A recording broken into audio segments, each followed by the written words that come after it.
It's day 141. It's the beginning of week 21 and it's the Monday weigh-in. Welcome back to my big fat vlog.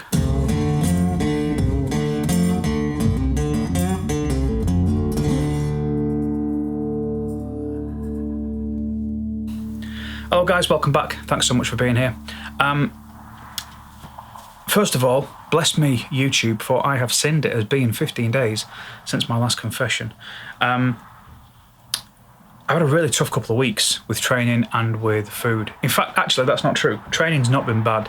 Food has been an absolute train wreck. Probably had more takeaways in the last fortnight than since the beginning of the year.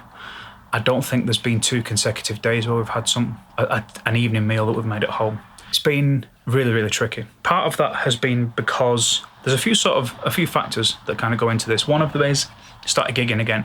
So did a gig on sort of Saturday night a couple of weeks ago, 3 weeks ago, and on last Sunday, not yesterday, the one before. And there was pizza at the second gig. I had some of that. There was beer. I got people asking me if I fancied a beer. I've not had a beer this year, you know. And I don't really drink beer very much when I'm out, but I had a couple of shandies. And then I went to a jam night, or like a jam afternoon on the Monday after the Sunday gig. And I had another couple of shandies there. 2 shandies equal a beer, right?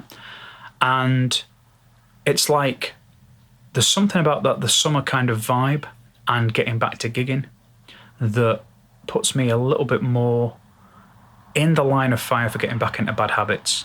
There's another issue as well, which currently, by the way, anybody who trains or anybody who's a personal trainer is just screaming at the phone, sort of, you know, probably shouting obscenities because it's like, you know, just get on with it and, you know, grit your teeth and get up and do the work and all that kind of stuff. And that's great.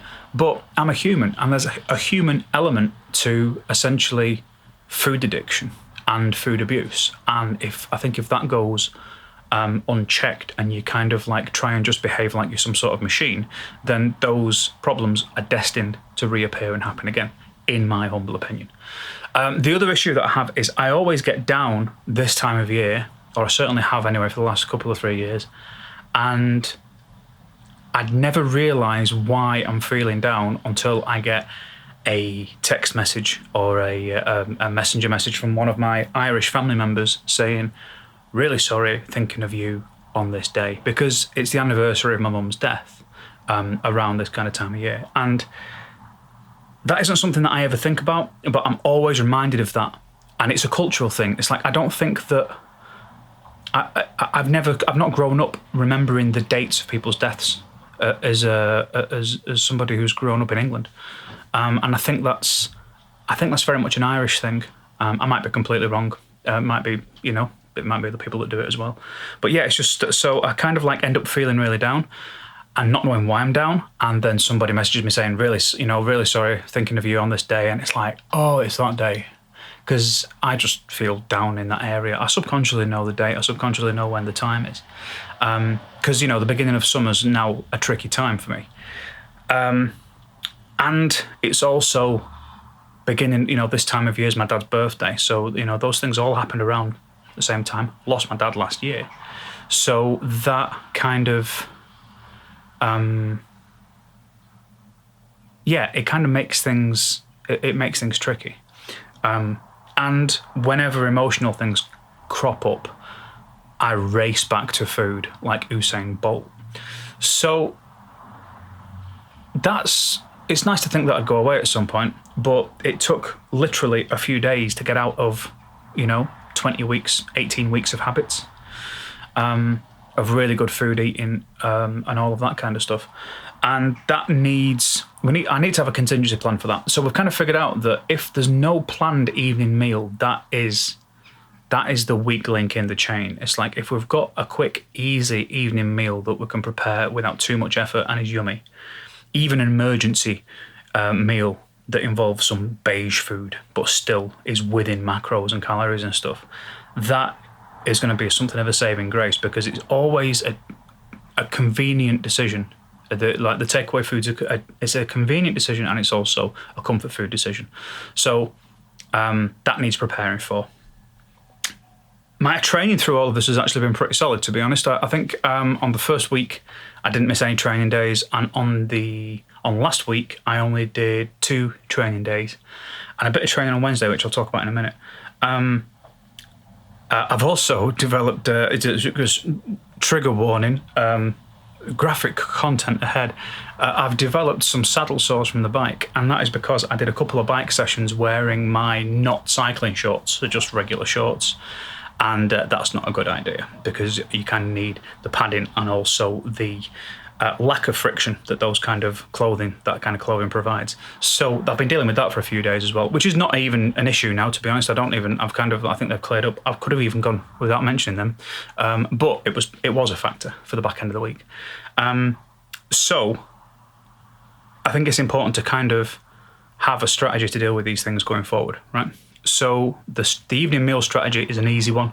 We just basically make sure that there's always some pull the ripcord emergency food in, either that's a really good option or a slightly more beige, less good option, which is still better than a pizza option. The other thing that I'm really excited about is I've started working with a personal trainer. I had my first training session with a lovely man called Paul Watson, who is my cousin's husband. So he's my cousin-in-law, I suppose, or twice removed or something like that. I never understand the cousin maths. Don't know if you guys do. I'm sure my Irish lot will. They'll tell me exactly what he is. But what he is a really super nice dude. He's actually the guy that I did my 100-mile bike ride with, or more accurately, he's the guy that dragged me through the 100-mile bike ride that I did a good few years ago. And he's getting into personal training. He's a really fit guy, and he also understands the cycling kind of nature of what I do because he's a keen cyclist. He's a ridiculously good cyclist, and he probably one of the smartest guys that I know to boot. So he's kind of like he's one of the few people that's on my end of the world zombie apocalypse phone book kind of top 10. You know, if it hits the fan, we get on the phone to Paul. He's one of those guys. So he took me through a 4-day training plan, sort of a upper, lower 2-day split, having Wednesday off from training. So that kind of means I'm lifting 4 days a week. And this morning was day 1 of that plan and program, and it was really good. So he's kind of starting me off. I'm assuming he's starting me off a little bit easy because it wasn't. I'm not destroyed by this workout, but by the same token, I couldn't have done it twice, you know. But it was working some parts of my body that I could definitely feel I've not worked before. And I also want to really stress that this is absolutely no reflection on any of the other trainers that I work with. I've worked with Amber Moore in the past. I've worked with Tan and Paul George in the past, and they're all awesome. Absolutely all of them are awesome. There's nothing wrong with any of them. In fact, I'd go as far as to say that the work that those guys have done, especially Tan, has set me up with a really good technique in some of the movements that I do, and a kind of a very healthy way of thinking about moving weights generally. So yeah, and thanks a million for that. You guys have all been legendary. Why I've kind of chosen to go with Paul is because he's just starting off and he has got a really good idea about what I want to do as far as the cycling goes, and nobody else that's ever trained me has been into cycling at all and has particularly thought about the mechanics of that as relates to powerlifting and weight training, and Paul has. And that kind of like, plus we're going to go out on rides and do all that kind of stuff as well. So there's a whole other element to the training. What was really nice was he was quite complimentary about my diet. Obviously, the last 2 weeks removed from that, basically sort of saying that the idea of keeping one eye on my protein, one eye on my calories, and consistently losing small amounts of weight was really good in the way that I was doing it, and that I should keep doing that until it needs tweaking, which is great. That works for me. So yeah, I have kind of doubled my efforts really. The meeting with Paul was great. He took me through all of the new movements that I'm doing that I haven't done before, and also tailored it because I do have some challenges with my shoulder and my knee, and my back to a certain degree. So it kind of tweaked things around that, which was super, super useful. So I'll tag Paul in this in whatever way I can. And yeah, hit him up if you want any help with any of that, especially if you are also into kind of cycling, because let's say he's got a really good mind for that. So yeah, that new program started today. We're back on the decent food, and the good news out of all of this, if there is such a thing as good news after 2 weeks of debauchery and pizza abuse, is that through all of the nonsense, I've put £1 on. So you might sort of think, well, what are you complaining about? Putting £1 on in 2 weeks isn't a big deal. It's like, I know where the slope of the last 2 weeks was heading. And I'm really glad that I've kind of managed to sort of pull up before I hit the ground with that, because that would be really grim. So my weight on the last weigh-in was 15 stone £1. Now it's 15 stone 2. Yeah, it's just £1, but it's not the point. It's backwards movement, and I'm not keen on that, you know. So I think I've done pretty much everything at this point that I can to mitigate that. Ashley is working away this week from tomorrow, so I'm doing all of my own food this week, so that's going to be really interesting. I'll tell you all about that next Monday. Moving the check-in day from Sunday to Monday. Sunday is going to be now a day off, a complete day off, no video stuff, no social media to do, nothing like that, just a nice chill.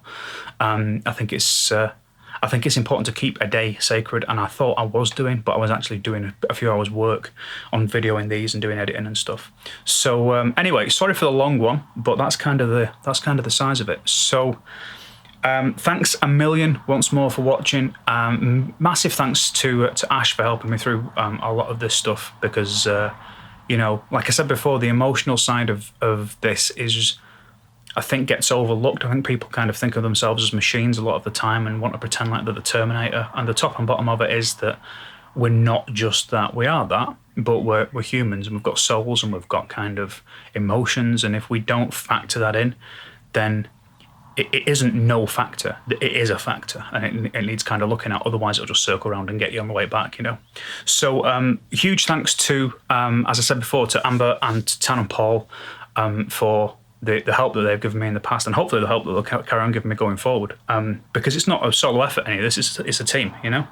And people that say they do this on their own without help, I think are dreaming, really. You know, I couldn't have got to where I am without Ash, and without Amber, and without Tan, and without Paul, and without Paul Watson, who's come along and is helping me out in a big way. So massive thanks to all of you. Thanks for watching. I'll see you back here in a week, and we'll see how my first week of my new program's gone, and I'll keep you posted. If you want to subscribe and join me on the rest of the journey, hit the subscribe button. The little bell will tell you when the next video is, and a thumbs up for consuming more pizza than is humanly possible in the 14-day period would be well appreciated. Thanks a million, guys. Have a good one, and I'll see you next week. Take it easy. Goodbye.